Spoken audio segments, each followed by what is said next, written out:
My man's on mute. My man's on mute. That's how we starting the show. My That's how we man's on starting the mute. show on mute. I will off mute myself, if that's such a word. Unmute myself. You have entered the space that is known as the Ball Hawk Sports Talk. And if you have never been a part of this space, the Ball Hawk Sports Talk is where the managerial decisions of big finance collide with the most current storylines of sports and entertainment. If you had to describe it in a pop culture description, you would describe it as this is where show me the money collides with give me the damn ball. We're in the building today. We have the crew. We are going to present to you a show that is going to go by the title of Big Game Energy. For anyone who is always joining in, you know, we put a lot into our titles. We have a lot of big game energy, sports, business, entertainment to discuss this week. So, no further ado, let's go. From the Middle Coast, we have the man, the myth, the legend, thou who shall be intergalactically known and respected as. When you say it with some respect, say it with some reverence in your voice. Make sure that you sit up loud and proud in your chair. He is the Big Flow Show, who is in the building. What's up, my brother? You okay there, Big Flow?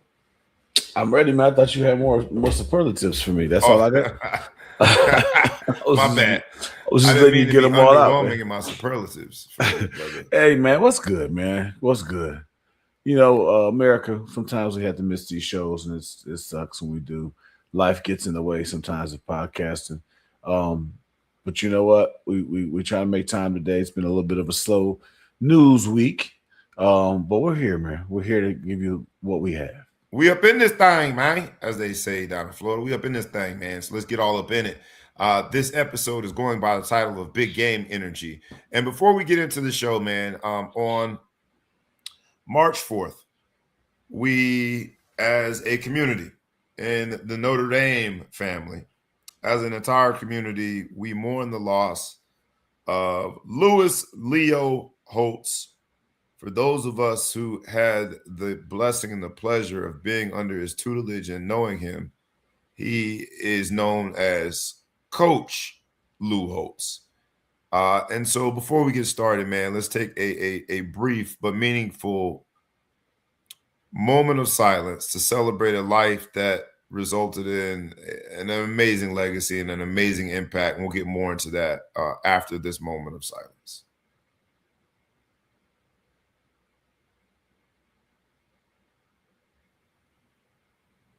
When the college football world loses a great, when the Notre Dame community loses a great, we are really pushed into this situation where we have to like look at all that this particular person has done. And Coach Holtz had a very long coaching career, so I think the coaching results and the records and being a turnaround guy and being notorious for his speeches, that's been captured already. Mhm. I figured today, man, for this show, big game energy for our viewers and our supporters. I figured we go in a different direction.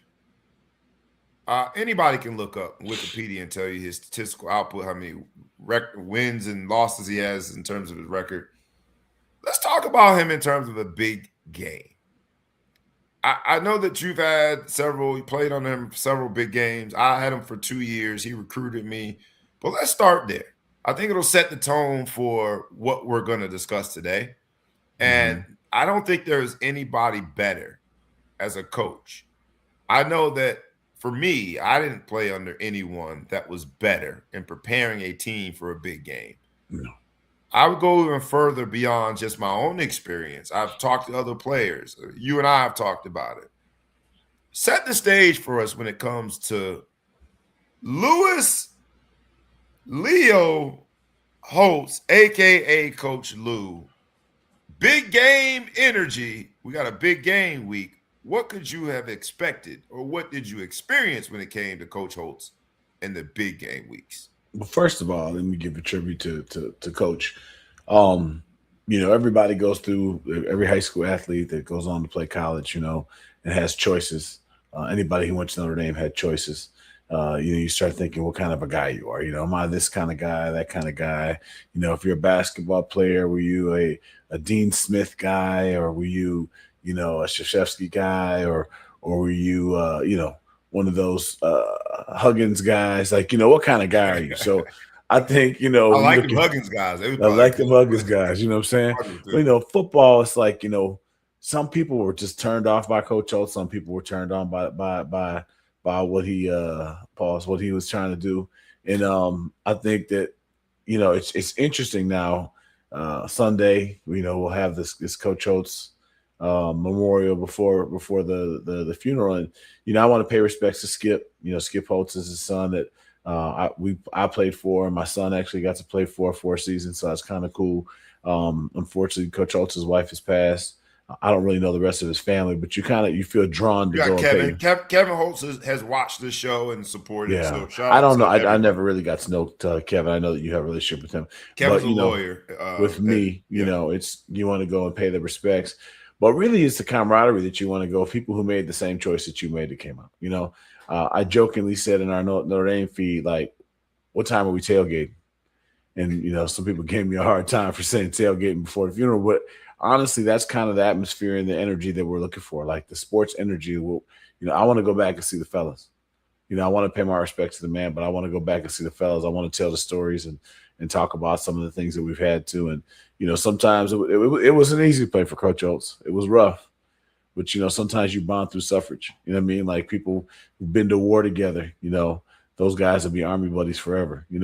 Sometimes people have been to the joint together. From what I understand, sometimes you make friendships in the joint. Last forever. I don't know. I'll never know about that, but going out there and saying that we all chose to play for this guy, chose to go to this university. He brought us all together. You and I never played together, but it's our mutual choice that has gotten us to this point to be absolutely. friends as long as we are and now work on the show together. So I just want to give a tribute to a man that brought me to a school that, has produced the godfather to my children, that has been something that it's a name, it's a tag, it's an adjective, it's a description that's going to go with me forever. That's Reggie Florima. He played for Lou Holtz at Notre Dame. That's something that's going to be said about me till they put me in the dirt. And one of the many things that I identify with. So, shout I out to love that Coach you Holtz. said that. I want to just interrupt real quick, and I'm gonna throw it right back to you. But Malcolm Johnson is dialed in, man. For anyone who is listening, because it is about the brotherhood, and Malcolm echoes that sentiment for the live audience members. Any of the guys who played for Lou Holtz, make sure you check in, man. And we ask you always to like, comment, share, but especially today, man. Coach Holtz uh, will be remembered in high regard for all the things he's done. Think about all of the husbands and fathers and business leaders and community leaders that have stories of this particular leader that impacted them. And Mm-hmm. so for this particular show, Big Game Energy, I'll throw it back to you. I interrupted just to acknowledge Malcolm said it is about the brotherhood. And there is a form of nostalgia, if you will, when we go back to them days when you smell that pipe smoke. Mm-hmm. For those of you who don't know, he would smoke a pipe and he tells a He funny ain't put joke. no weed in it though. He was And, born. He had yeah, this tobacco in was his. before they legalized, so it was tobacco in it, I sometimes used to question whether he put right? a little, like a knuckle, just like a little A little knuckle, something, just a and wrapped it little something. in. Well, I mean, we digress. But You I know, remember, man, he would you either the sound of that golf cart, him pulling up great to way, great day to work, man. Great great day day to to work. work. But when you heard the golf cart pulling up to your specific drill or where you were on the field, or you smelled that smoke, you knew that you were under scrutiny. Uh, and Coach Holtz, in terms of scrutiny, had the highest level of scrutiny. There was a level and a standard that he made sure that his coaches and his players adhered to, and the campus. To be honest, that might have ultimately been what led to them parting ways. But there was a standard. But there was also a standard when it was big game week.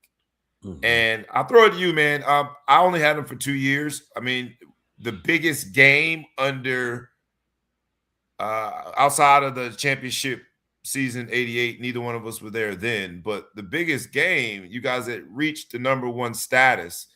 You have experienced a big game week. I experienced a big game week with him when we played USC and they were ranked number two.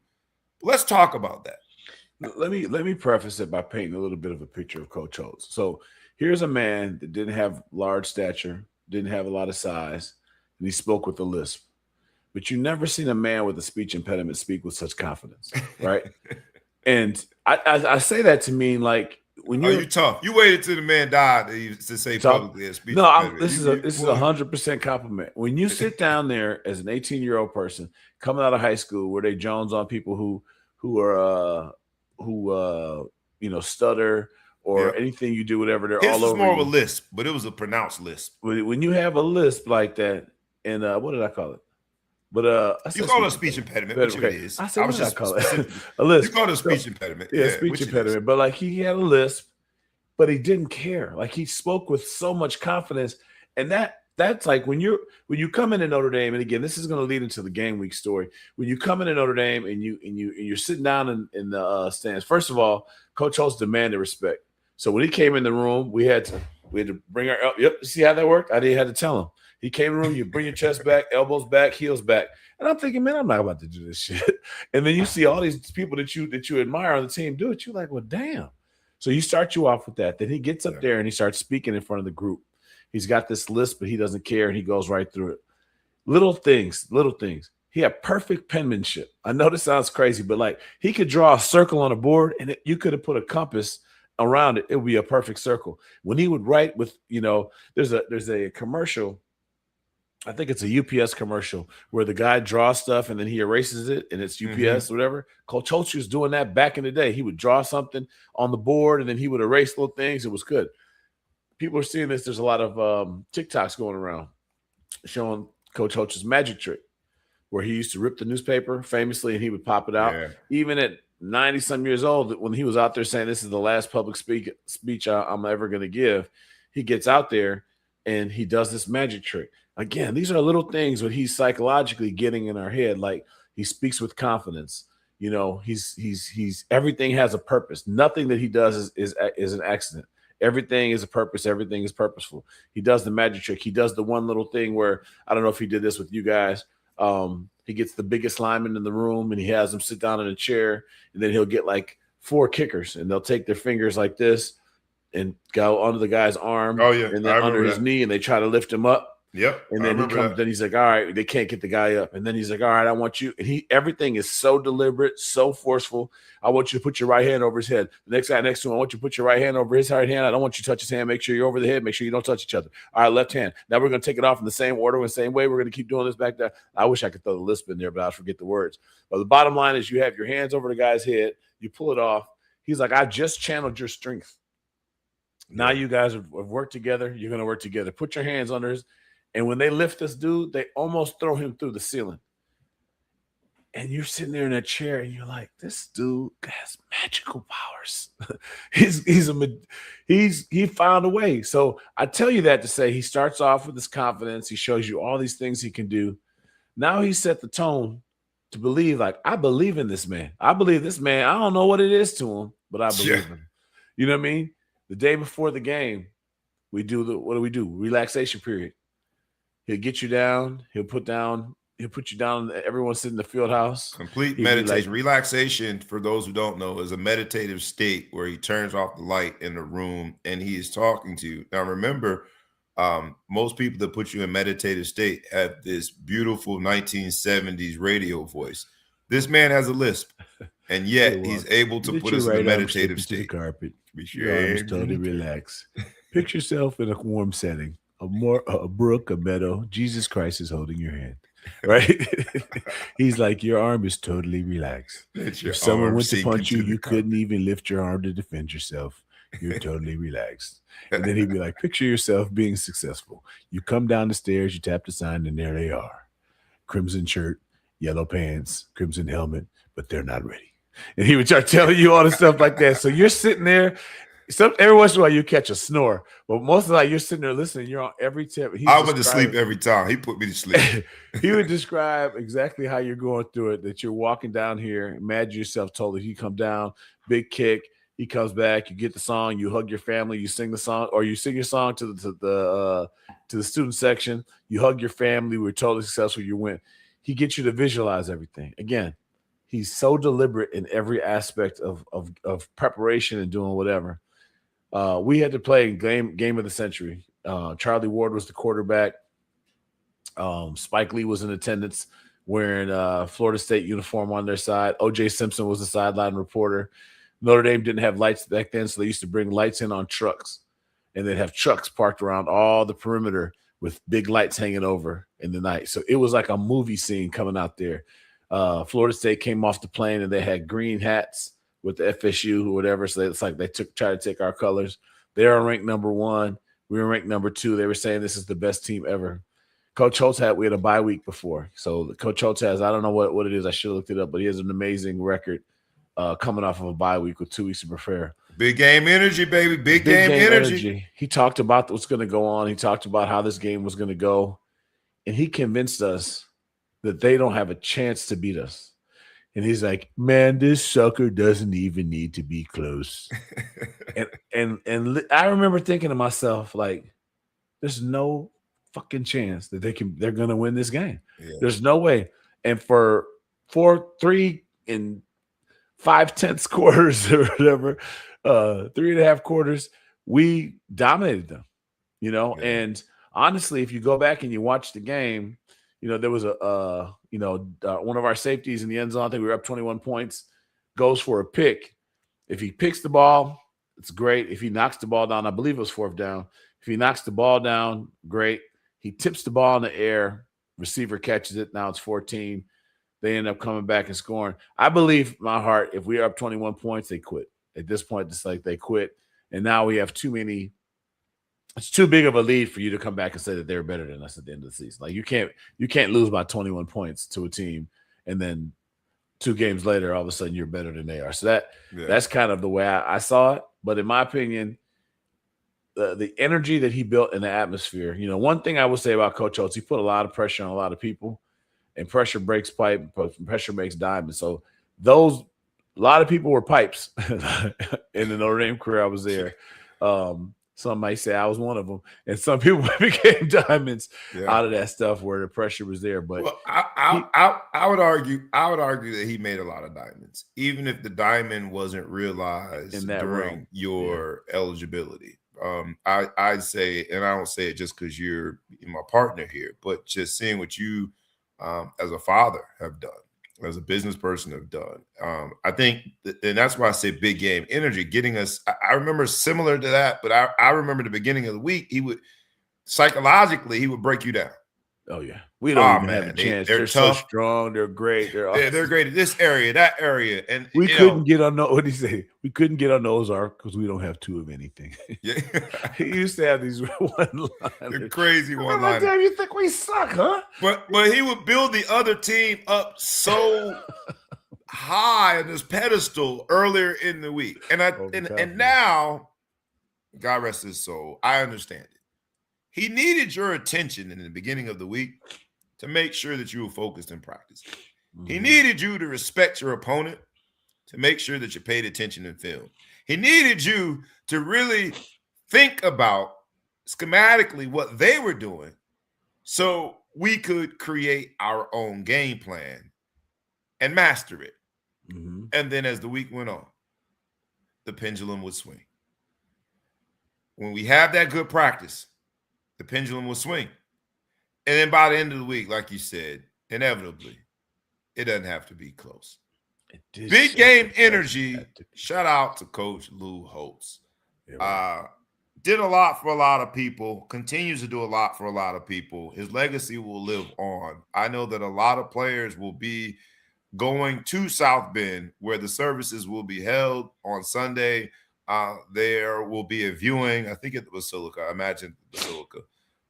It will be a mini reunion. I cannot be there because I'm a sports dad now. that is overextended. And then Monday, the funeral services, I send to all of my former teammates, to all of the brethren that is a part of the brotherhood. I send you nothing but Godspeed and traveling grace, but also I send you my heart in terms of I'm there with you in spirit. Enjoy it while you are there. And I say enjoy in air quotes because, yeah, we'll mourn the fact that this 89-year-old coach who lived a phenomenal life and touched a lot of lives also had to say goodbye to this part of the whole life cycle. I also say that we should celebrate the fact that we get to come together and know that his legacy lives on. So shout out to Coach Lou. I'll give you last word. My last word on it, I talked to Coach Oates before his last game in Notre Dame. I was living in South Bend at the time, and one thing I will say about Coach Oates, although he wasn't very nice to me when I played for him, he was always great to me afterwards, which I give the credit to the man for. Back in the Holtz era, you could come back to a Notre Dame game and just walk on the sideline if you played for him. You really had no questions asked. You were part of the family, whatever. But I walked in there and I just said, "Hey, listen, what are you going to do?" Meanwhile, I want to tell you, his whole office was already completely boxing packed. He was done. This was his last game. There was no conversation. And he's like, I don't know. I'm gonna go find a program that needs me. And he's like, every program I've gone to, I think we made it to a bowl game within the first 2 or 3 years I was there, and they kept making it to bowl games. This was what he stressed years after I left. And he's like, I like to leave places better than they were when I found them, and then change them forever. And if you think about, Notre Dame, we started to hit a lull after Davies ruined the legacy. He undid, all the good that he was there. But if Tell you me how look you really feel, man. Jeez. Go but ahead. then if you go to South Carolina, they were a nothing program, and then they became a somebody after he got there. And then he even went further. He brought Spurrier in for them, like to replace himself, so they could kind of keep on what he was working with. But I think he's leaving this earth better than he found it. He's there, he was not a perfect man. There's things we've frustrated with him over the years or whatever, but there's so many men he's touched. There's so many teams out there that are being coached by men that he's coached that are going to hear the sayings and realize, oh, you stole that from Coach. Some of the things that we would say.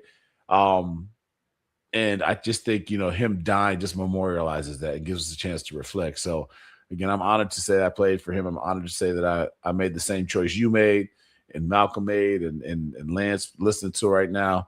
All these choices that we made that were the same just kind of shows you we're the same type of guy. So I'm glad he brought me into this brotherhood. Shout out Coach Holtz. I poured a little something for you, man, in a Notre Dame glass. Cheers to. I got coffee in my mug. Yeah, man. Oh, see, that's. Oh, man. I got there in 1995. We tougher. A couple tougher years. But cheers to Coach Holtz, Mr. Lewis Leo Holtz, warmly known as Coach Holtz. And yeah, he was tough to play for. Didn't agree with everything. Very infamous disagreement that we had related to politics when he spoke at the RNC and used those words: love, trust, commitment. I took issue with that and really publicly spoke on behalf of a lot of players. But as I said then, as I've said in our previous show, Be Legendary, my love for Coach Holtz never waned one single ounce. And the strength and fortitude, the ability to speak up was largely because of all of the things that he has instilled in me. And so I owe him so much, indebted to him forever. He came into my living room in 1994 and told my mother that he was going to treat me like his own. I referred to him as my white stepfather several times. He did exactly what he said that he was going to do, and then some. And so I cherish my time with him. I honor the fact that he prepared all of us. That big game energy has us prepared for life. So shout out to you, Coach Holtz. We offer our condolences to his immediate family. We offer our condolences to his extended family, and we offer our love to the brotherhood that we have a void in our lives. But we challenge each and every one of you to hold on to the memories and take those lessons and apply it in your own way and be legendary, as the previous show, which celebrated Coach Holtz, was entitled. Be legendary in your own way, because Coach Holtz created a standard, and it's up to us to live up to that standard. Shout out, Coach. Chich. Church. My man Lance Legree, sink your arms into the carpet. I love that. Shout out to you, Lance Legree, in the building, man. But you think of the generations of people and men that he touched. People, because not just the players, but managers and training staff and coaches, administrators, faculty, staff, everybody that he touched. Shout out to Coach Holtz, man. We lost a legend, so it's up to us to replace it by being legendary in our own way. I wanted to hop into some other stuff this week, man, because there's a lot of this sets us up. Lou Holtz was notorious for big game energy, getting you prepared mentally, psychologically. But truth be told, man, that big game energy, the reason he had to be so influential with his psychological tactics is because a big game brings big stress. You talked about Florida State. They were calling it maybe the best game of the century. You are a 19, 20, 21-year-old kid who is being told by the media that you are about to play in the biggest game of the century, number one versus number two. And there are some things that happen when big game energy occurs. Now, you have the stress that comes with it. And the stress that directly impacts you in those moments is something that can be overwhelming. It's a prolonged fight or flight state.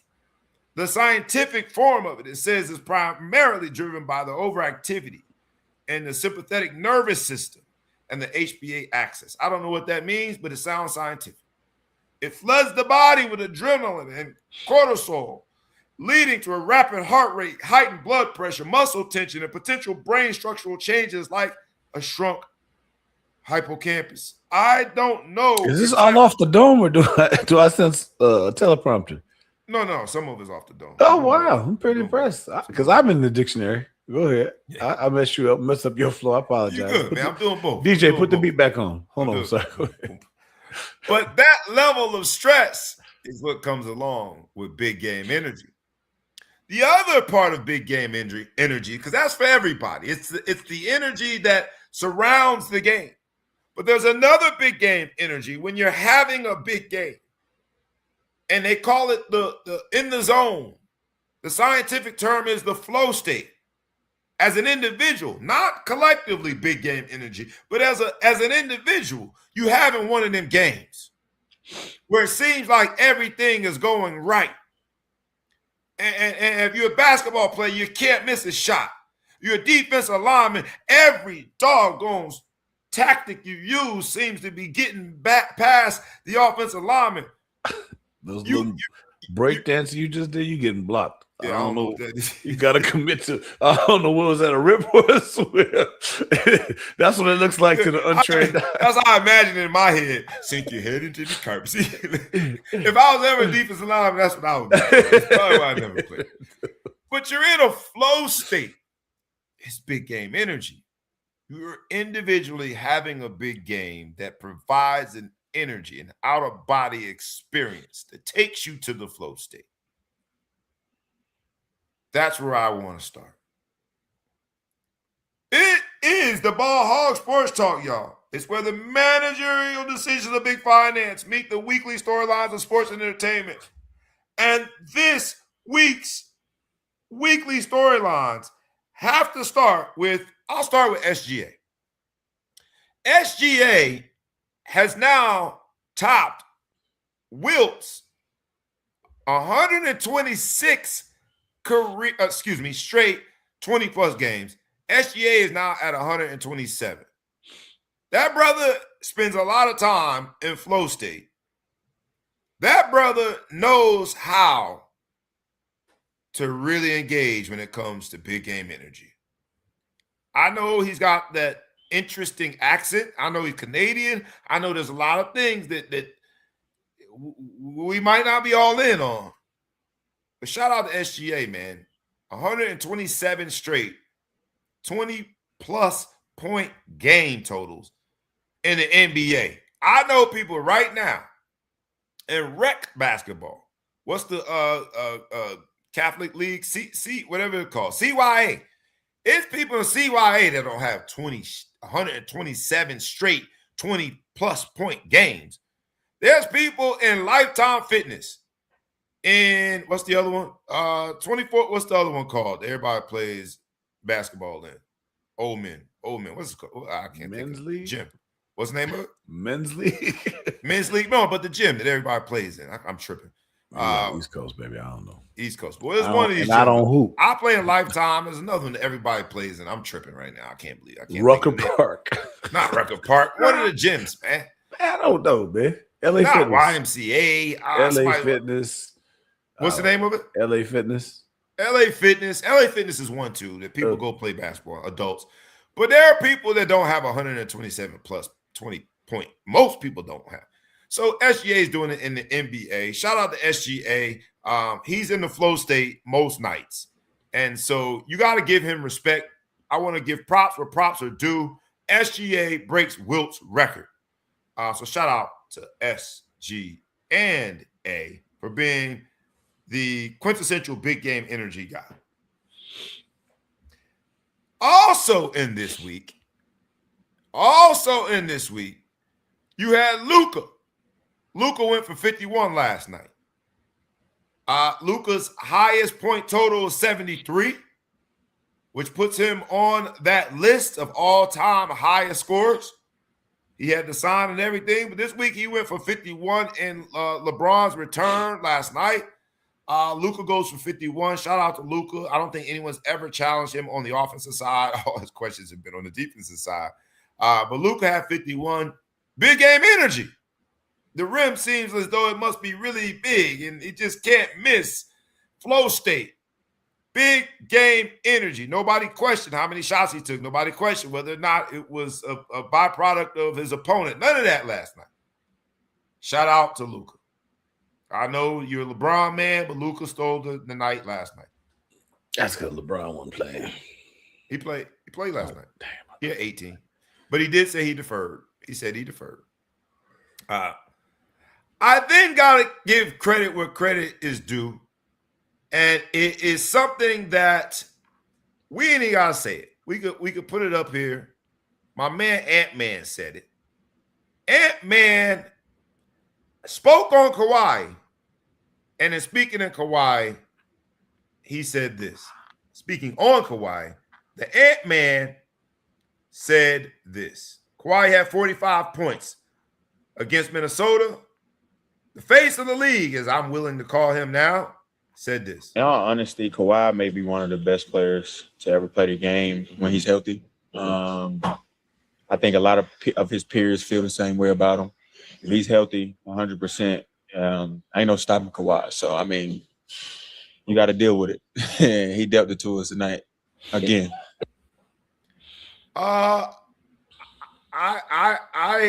For me, as I get this right, for me, I love hearing a young player in his prime give credit where credit is due.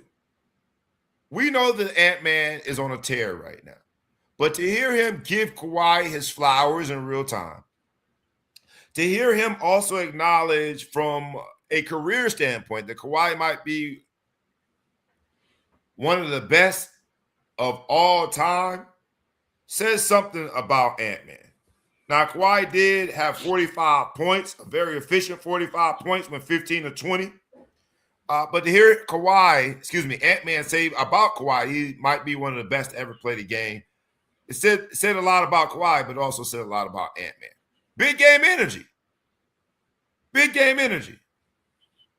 And all of that brings us to the most controversial big game energy, big point production output of the week. Bam Adebayo scored. Not 1, not 2, not 3, not 4, not 5. I'm going to go all the way up. 83 points. And while I put Luka on the all-time list of highest single game point outputs, Bam is now second. Wilt, Bam, then Kobe. If you don't believe me, look at that shirt. You see that shirt? You see that shirt? Mm-hmm. His lady, Asia Wilson, has a shirt with emojis on it. If you can't necessarily see it, That's his girl? that's his girl. Oh, I ain't know. Ooh, Yeah, that healthy kid's gonna relationship. be in trouble. He's cheating. Kid's gonna be. Ah. But as you see, to the far left, she has 100. That represents Wilt. In the middle, she has the Bam sign emoji, which represents Bam. And on the far right, she has a snake, which represents Mamba. Who would have thought? Who'd have thunk it? Who would have thought? Bam Adebayo. Now, the fact that his girl is wearing the shirt, because his lady, Asia Wilson, is undeniably one of the best players of all time. When it's all said and done, might be described as the greatest woman of all time to play basketball. Fair? Absolutely fair. The numbers support it. But Bam Adebayo has never been described by anybody whose last name is not Adebayo, or Wilson, by anybody or Wilson, who is not in a state of drug use or being overserved at the bar. He has never been described by sane, sober people as one of the best of all times. And yet, on the all-time list, Bam Adebayo is officially second when it comes to single game point production. Let's talk about it, because all week, all we've heard is people undermine the 83 points. The following game, 2 days later, he played last night. He had 20 points. But all we've heard is people. He was tired. Tired. They've been trying to discredit his 83 points. Are you in the camp of discreditors? People talking about how many foul shots he took. People talking about how he played the whole game. People talking about how he played the Wizards. 83 points in an NBA game is 83 points in an NBA game. I don't care how you slice it. Eric Spoelstra said he was unapologetic about his decisions. When he realized he was getting close to Kobe's 81, the coaching staff and his teammates were on a mission to make that happen. Do we think this is legit? What say you, Big Flo? Big game energy, baby. I mean, you can say it's legitimate, but meaningless at the same time. At the same time, like it's a. I mean, but Mamba shit was forced too. I mean, let's call it what it was. You know, Wilt stuff was forced. I mean, when you start talking about 100 points in the game, 83 points in the game, 81 points in the game, I mean, you're talking about. I mean, like he had 2 assists. Were you hooping or were you just trying to score? You know, Kobe had 3 assists, I think, or vice versa, 2 or 3 assists. Like, it gets to be a little ignorant, you know, in a meaningless game where, like, you didn't need the points to win. They're up 30 plus. Yeah. Yeah. And you still trying to do what you got to go do. That's the part of it that just kind of is like, I always say, you know me, this is the petty part of me. Where was all this, you know, when my son's playing, where's all this stat pad and stuff and all that kind of stuff? When were they going to throw him the ball 7 times in the game, try to see if he can break somebody's record? But anyway, I digress. It's a record. I mean, I think it's a weird one for him. I mean, just because he's not even considered to be one of the top in the NBA. You know, like nobody. Well, he is now. He is now. No, he's not. He's one of the top in the NBA now. No. How could he not be? How could he be? He's on the all-time list of single game Spell Obadiah. Say again? Yeah. Spell Obadiah. I'm a Miami Heat fan, so I know how to spell. You got a better chance of spelling the Greek freak's name than you do of his name. But I'm I can telling spell you, Bam out of bio, man. I know spell how to spell Bam. that. You know, like so, my point is like, okay, like this is just tell you, I heard a little wind of it. Like, I don't know if I turned the channel and I heard someone say 83 points. So I started looking, Wimby, nope. I started looking like, usual suspects. I thought I misheard it. The next day I heard Bam. I said, man, who did Bam play for? I don't do that. The Heat? Okay. Well, I mean, nobody's thinking about him. No, he's not.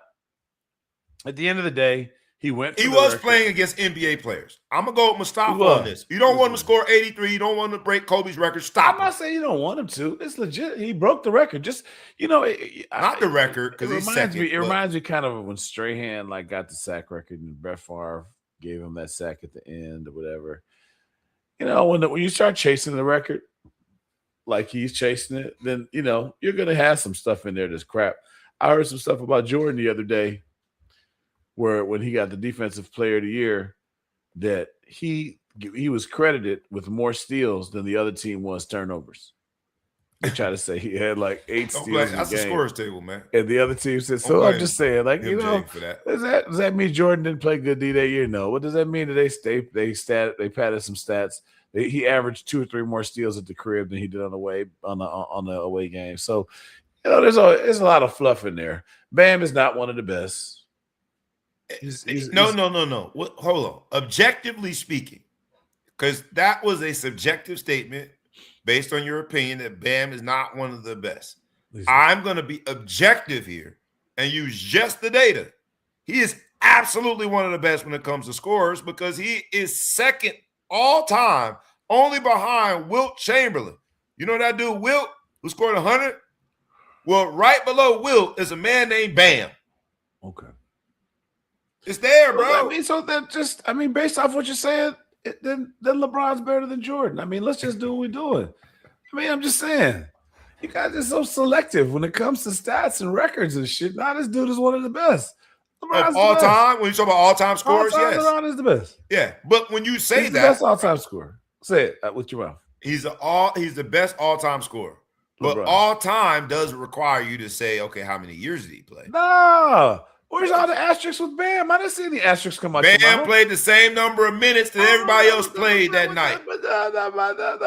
Right? Not true. He played more minutes, but the game was the same length.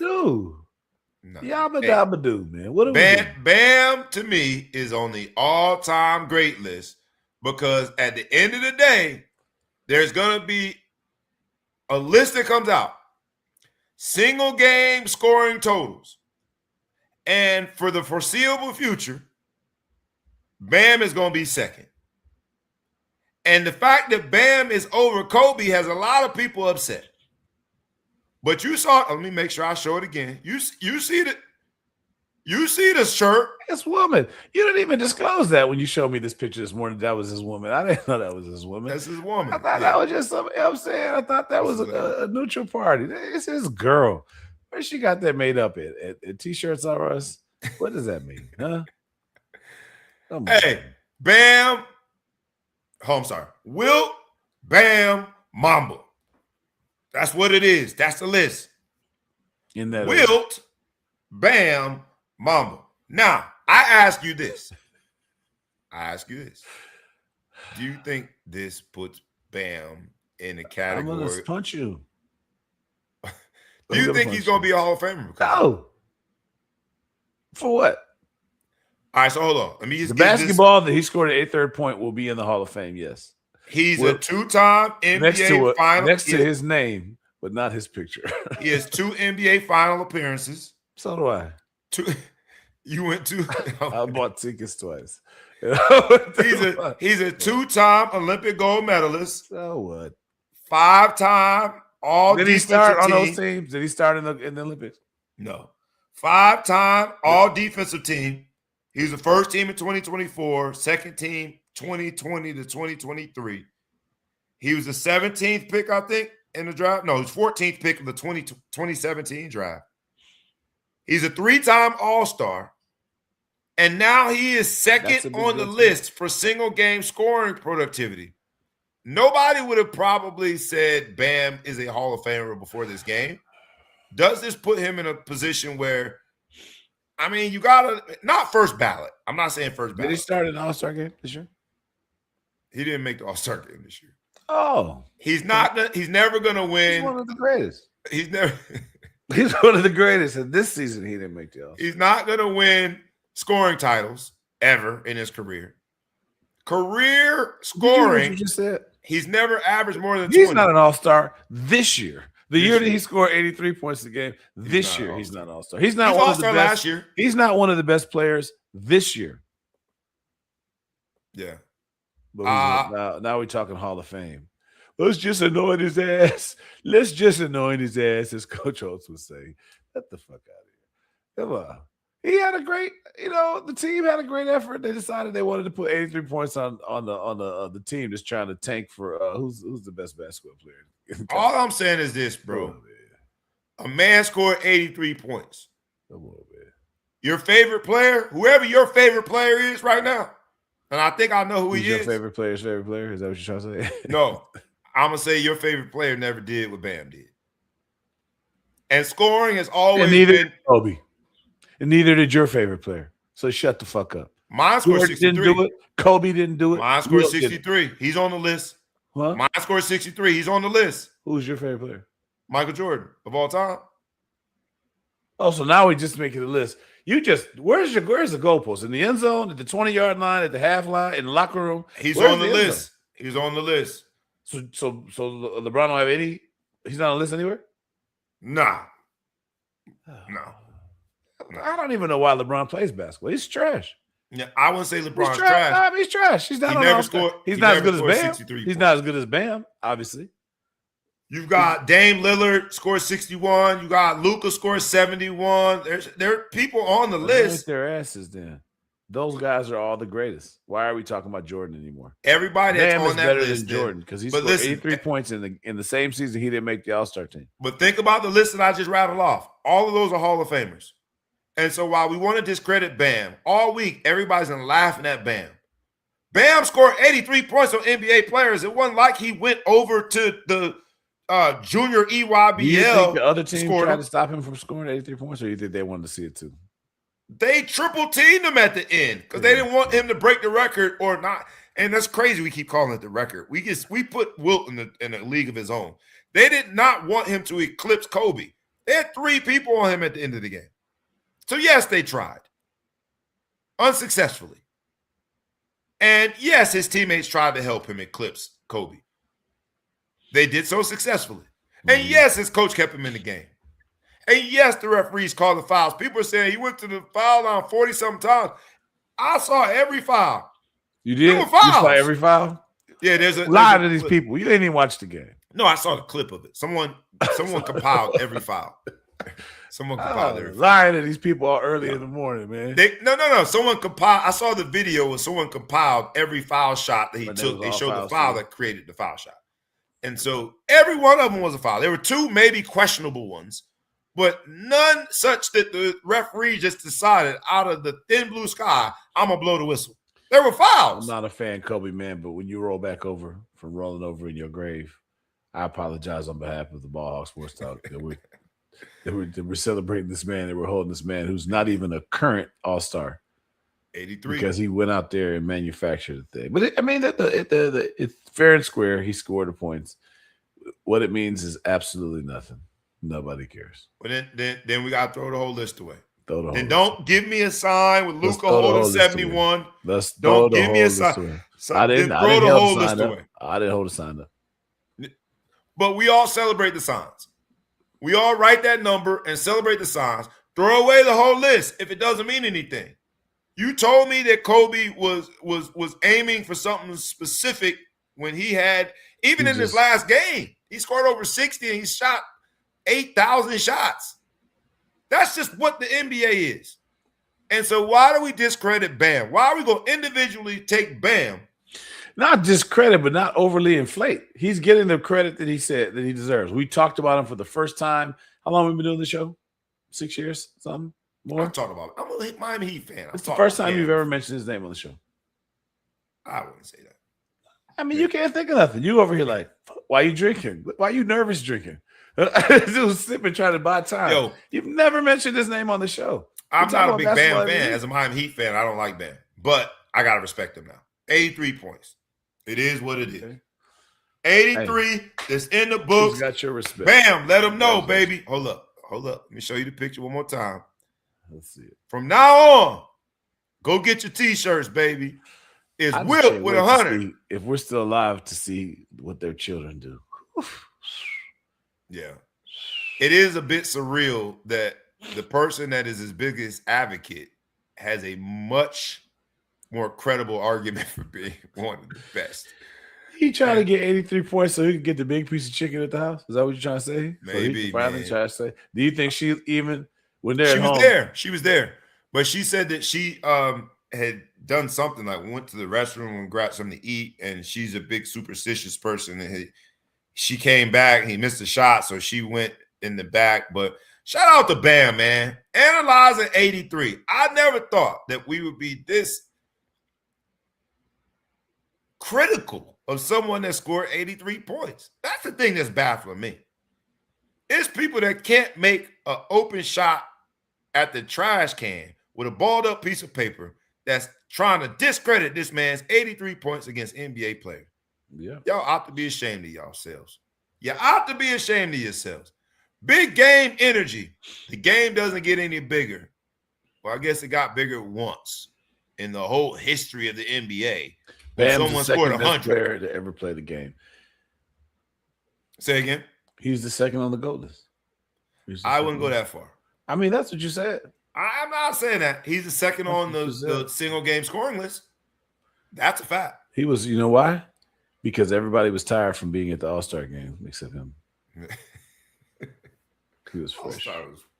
It was fresh. Weeks ago, man. He was one of the greatest. But he was hey, at man. home. Bam. He was Shout at the out to you, crib. baby. Shout out to you. Next If he was time at you the say All-Star Bam. game, he was sitting next to Asia. Asia got him tickets to the All-Star game. So he sat next to her at the All-Star game. Okay. Oh, you a hater, man. I'm just You a saying, good man. company. Let's relax, man. There's a lot of haters this week. Bam. Bam. Shout out to you, baby. Bam Bigelow is the scored the second highest. So you know how much the NBA wants somebody to beat that. I bet 100. you somebody beats it this year. 100? Oh, Nah, beat the 83. The 800 ain't gonna get touched. Someone's gonna beat the 83 one. Yeah. No, I will. I don't know about this year. That's tough, man. That's tough. Because they got to get it. They don't want the season to end. He had to play every minute and shoot almost every shot, and still, it was tough. Let's go with a teachable moment, man. It's big game energy, Sphincter. and I always talk about the sphincter when people get nervous, and the sphincter is that little part on the butt. Pause. That little part. It's The that little thing on the butt. it stops you from shitting on yourself. Yeah, man. That little thing. It's meaningless. It's got the it's the bam of the booty. Yeah. So it Meaningless. It is a bam. It is a bam. But it's a part of that big game energy. We used to do like this, like, oh, that's sphincter tightening up. That We game do weird closer. stuff in sports. I have to admit, we do weird shit. What the fuck? Who thought was that what we need Sphincter. to talk about? What's your booty hole do? Come on. But scientifically, in this teachable moment, it's the stress that comes with big game energy. It directly impacts that sphincter. That booty hole tighten up. The muscle throughout the body, right, is tightening up because you're in that fight or flight. And it causes tightening or spasm in the pelvic floor and anal sphincters. And, pause. And so when you see somebody tightening up in big moments and big games, in this episode of the Ball Hawk Sports Talk, entitled Big Game Energy, and in this segment entitled The Teachable Moment, that sphincter tightens up. As a dad, you got a big sphincter. I don't know why you keep doing it like that. You're supposed to do it the like this little here. part on the You thing. keep using the fist. I don't know where kind of you need more vegetables in your diet. But the sphincter tightens up, man. That booty hole tightens up. Shout out to, I wanted to make sure I said after the teachable moment. In case y'all Shout out to Blair basketball. Okay. You see, I got on my Blair basketball. We, because my son is a freshman there. lost in the Prep National Championship yesterday. It was only our second loss of the entire season. They went 34-2. And in that game, one of their league guards had severe dehydration and had to leave the game and ultimately go to the hospital. So I want to check on him today, make sure he's good. Jay and Chapman, who's going to Rhode Island, who have a phenomenal career there, couldn't play. And so here comes a freshman by the name of Bray Brown, who I call Deuce, that had a chance to play, man. And while his sphincter was tightening up, because it was a big moment, national championship game, I got to be honest, man, mine was even tighter, bro. I think it's harder to be a sports dad than it is to be an athlete. Took some lumps yesterday, lost the game. My man didn't talk the whole way home. And I remember them days, boy, after you lose a big game. He'll remember forever. And I think that those lumps and lessons will help him go on to do great things. That big game energy is real. And it's something that you can never, ever, ever, ever prepare for. No one can tell you about it. You can read all types of books. You can listen to all type of videos about it. But the experience is something that you have to actually experience to understand how your body is changing. My man missed 2 free throws. He don't miss free throws. He played well defensively. He stepped up to the plate and did some good things, but I know he's probably kicking himself because certain things didn't work out in his favor. And as a dad, did you lose by 2 free throws? We did not lose by 2 free throws. So they got the best of us, man. Well, you don't get off on man Deuce. It wasn't those 2 free throws were not the difference in the game, but I get it. He had an opportunity to contribute, and you feel that he's missed that a little bit. But I look at it differently. He missed his moment. It's easy to be 2020 when you're a little bit further away. I'm a few thousand miles away from you right now, so I'll just say it like this. Your son played in a national championship game last night. Yeah, man. Proud of him. Somebody had to win, somebody had to lose. And as a man who is a LeBron guy, second place ain't too bad. Right, second place gets you a lot of hatred. I see what you did there. I like this that. world, but your son is like LeBron right now, and that's good shoes to fill in. He went to the championship first game, so right now, only freshman on the floor. Every year he's been in high school, he's played for a national championship. Ain't that a trip? Right? Ain't that a trip? So he's on his way. You know, the other team had no freshman on it, so there's nobody who has a better resume than him at this point right now, as far as championship credibility. So I'm not gonna let you talk about my man's free throws. I'm not gonna let you talk about anything that didn't work out.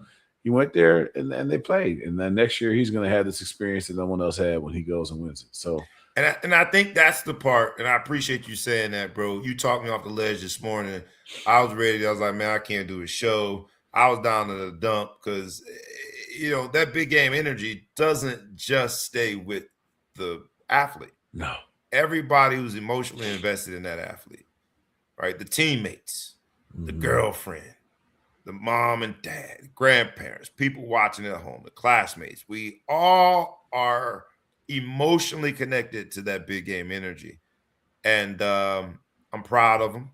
But, man, I was down in the dumps because I'm like, oh, it was his moment, yada, yada, yada. I will say this, man. He'll be ready.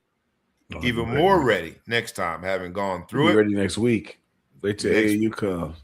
All these people, you guys listen to us and we talk about sports and sports dads and do whatever. And I think the painful part, and everyone out there listening that has a child that plays sports, whether you play sports now, I don't want to discredit you if you played sports now, but when you played sports, it's like you go through, you relive all what you've lived through, but then you never get a chance to go in the game and tackle anybody or shoot a jumper or play D or whatever. And so you just you go through the mental anguish your kid goes through, and then hope that somebody else can follow through, which is so hard. We're all type A. I would have definitely went D up last night. I would have took a spot. Like, I got this one, bro. I got this. Let me take him up court, full court. You shoot, I defend. Yeah, but that's the way it's like. It's so painful. And I had to talk to another buddy of mine last night whose son had a pro day yesterday, and you just reflect and you want so bad, and it's. I love sports, but I hate them. I hate them too. I hate them at the same time. Thin line, such a thin line. It brings you so far up, so far down. Just as high up as I am with my daughter having a great weekend. it's already going to fade, and then something good has to happen to keep me up there. Otherwise, I'm stressed out about this, that, and the other. It's all first world problems, and we're talking about sports. We're not talking about health. We're not talking about Right, right. jobs and There are families. We're talking literally about sports, wars going on in the world. So we and we understand talk that in the about grand scheme of things. sports. That's what we talk about here: sports, That's what business, it's about, entertainment. man. That's what it's about. Yeah, Because everything else in life is work, and this sports is to show off that work. Coach Host used to always say, "Great day to work." It's a great day to work. We put that work in every day with our kids, and we see it.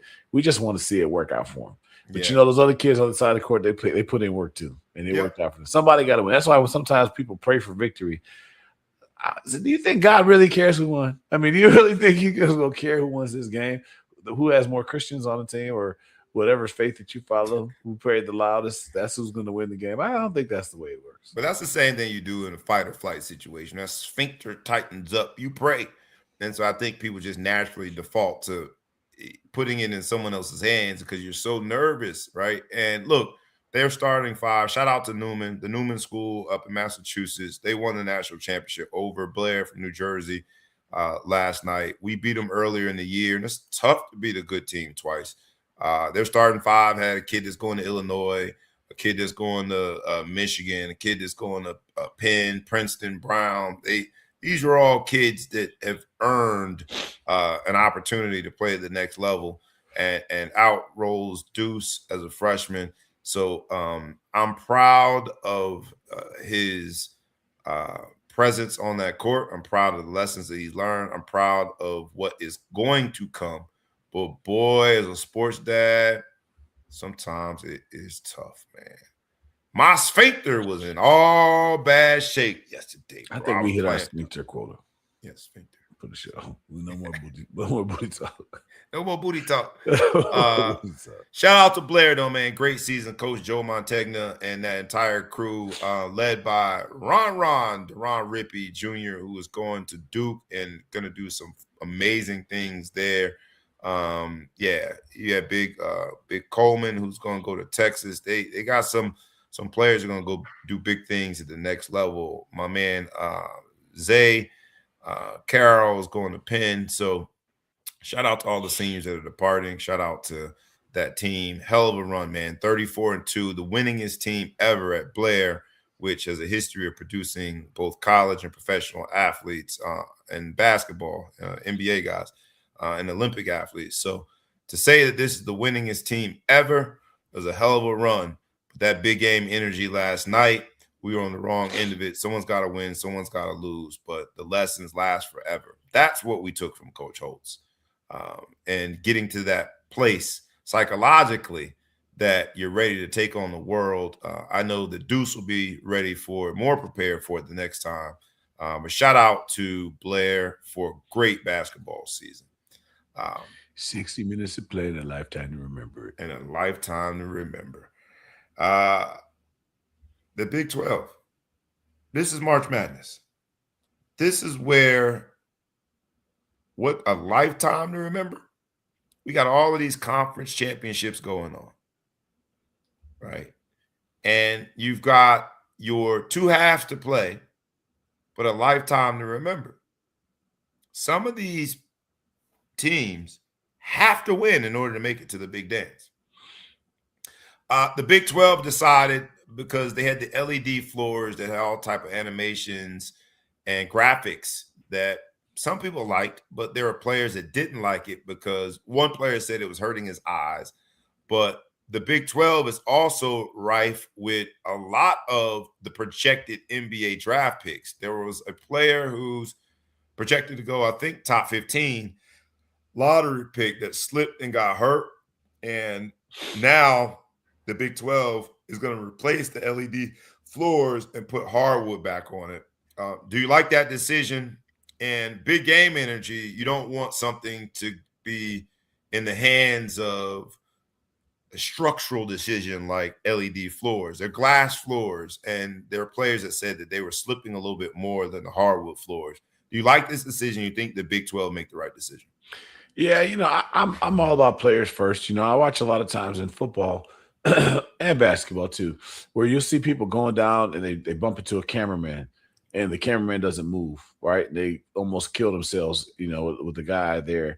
And they're like, well, in their mind, they're thinking this is part of the production, and this cameraman needs to take the pictures, and it's important for him to be There's a there. ref. There's a ref that hit the cameraman yesterday at one of the conference games. Yeah. And Yeah. so when I see that, it pisses me off because I'm like, I know these, sports is entertainment. We're here to entertain you, but like, damn, man, like, can we put the health and safety of this athlete above the production? So somebody decided we're going to do this floor. They spent millions of dollars of marketing dollars or whatever they have to do this floor and technology. But if somebody gets hurt and somebody's doing all that, it's bothering people and the players on the field. I'm glad that they made a decision to put the players first. So I haven't seen the floors. I haven't had to play on it.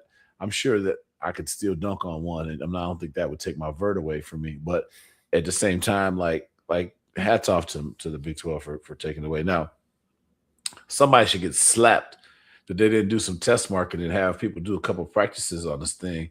You would imagine that they did. That's why I'm like, I don't know why all of a sudden, maybe, I don't know, because big lights, people in the arena, maybe changing the temperature, body heat, changing the temperature. Had to tell you that this floor was, before you did all the extra stuff, plugged it in, put them, I don't know, man. Somehow you need to figure it. They shouldn't know. This isn't the time. Did they do it during the season or just for the tournament? I think it's just tournament. Yeah, is that the time we're test marketing things now in the tournament? Is that what we're doing? Big money goes into March Madness. Shout out to all of the teams that are still dancing in their respective conference championship tournaments. And we'll see how this plays out. But what a time to be alive if you are a basketball fan. Like, what a time to be alive.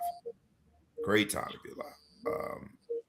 I'm hoping that somehow, some way, I'm hoping Notre Dame reclaims some basketball prominence on the men's side. I know our women have they've won like 7 in a row. They've gone on a string, so they have resuscitated their season, and looks like they might, be a reputable opponent in the tournament. But our men, man, it's tough watching men's basketball. Notre Dame men's basketball, bro. Shrewsbury, I hope you get it right, man. Because I would love to be like Selection Sunday. We ain't worried about that. As a Notre Dame grad, we ain't worried about selection. Like, wait, go do something else. The opening rounds. I remember them days, man. That wasn't that long ago when we had Pat Connaughton and the Grant kid, one of the Grants. Remember not Horace Grant's son. I don't know if it's yours or mine. What's going on? I think that is I'm having a hard time breaking up. I don't know if it's you or if it's me. That's you today, I think. All right. I have no issues on my end, but I miss those days of Notre Dame basketball being relevant. So hopefully those days will come back. Looking forward to March Madness. Looking forward to the fun that comes around. There was a couple 2-3 years in there. There was a couple. Yeah, Pat Connaughton and the Grant kid. After that, 2-3 years Grant, the other one. We had the other one. Jeremy Grant's the NBA guy who's played for a while. We had the one that I don't remember which Grant we had, but we had one of them. And there are two brothers. One went to Syracuse, one went to Notre Dame.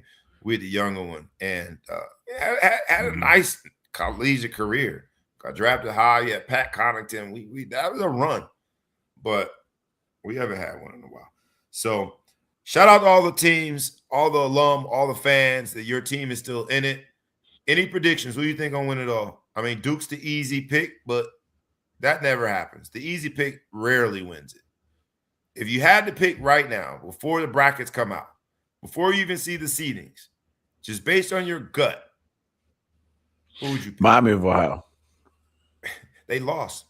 First time ever that undefeated team. Not first time ever. It's like the very, very rare. I messed up that stat, but it is so rare that I was capable of messing up that stat. It rarely happens that your first loss ever, probably because it's not a lot of teams undefeated during conference championships, because the rarity of that. But yeah, they lost in their conference tournament. So we'll see what that does for That's the them. way to wake up call. That's that wake up call. Wake up call. They needed to rest for the tournament. Yeah, man. So they can all channel their inner Bam and drop 83 points. Yeah. Yeah. We'll see. We'll see whether or not 83 can happen again, man. You keep sugarcoating. You I don't like how you doing, Bam, bro. I'm about to call Asia on you, bro. I don't like how you doing, Bam. Call her. I'm more scared of her than him. Your boy Kyler Murray is now a Viking. He came to the NFC North because he realized that Chicago don't know what they're doing with they stadium. They might be going to Indiana. He not really scared of the Bears.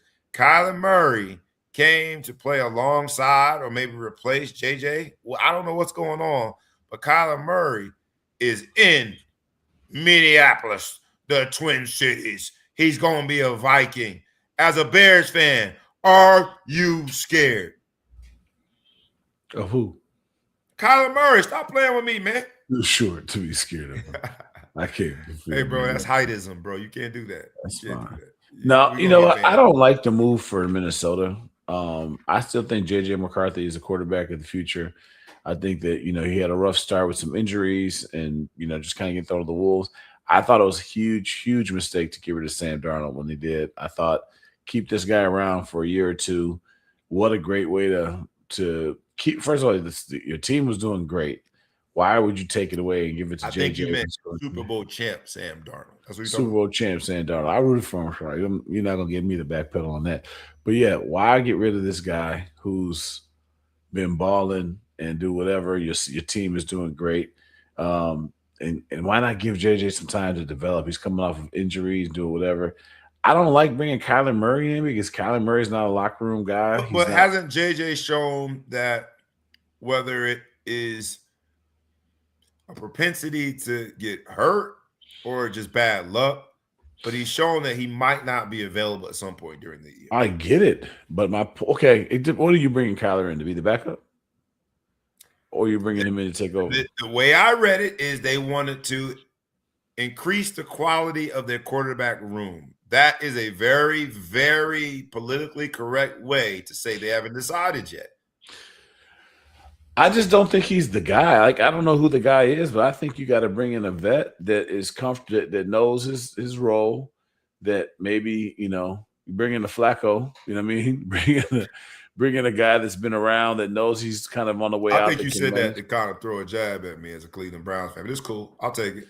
Nah, but I didn't even think about that. But you bring in a guy that's or what's the guy that left black quarterback? I think he left Seattle. Geno Smith. Bring in a Geno Smith. Bring one time a guy like that that's been around a while, doing some stuff that you may not think is going to be your future guy, but he get you a couple seasons. But I just think Kyler Murray's got issues. You know what I'm saying? Like, he's got a couple issues. He's not the right person to bring in a room. If you're trying to increase the chemistry of the room and the team, I don't know that he's your guy. I mean, they parted ways with him in Arizona.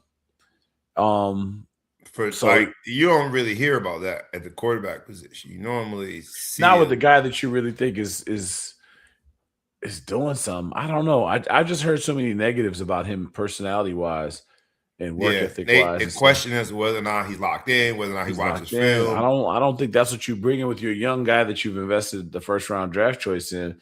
If you want to still get something out of JJ, you bring somebody who JJ can learn from. They were so close. Minnesota seemed like inches away from dominating the division and being on the run in the conference, and now we are so far away from that. Oh, as a Bears fan, fuck them. But you know what I'm saying? Like, go ahead and do what you got to do. But, just being objective about it, I just don't really think – I don't see the move as a good move. No. To me. I'm not going to engage in heightism and make it just about the fact he's 5'3". I love short people. My dad is a midget. That's Oh, you can't say it no more. You can't say midget anymore, man. Short people. You can if it's in your family.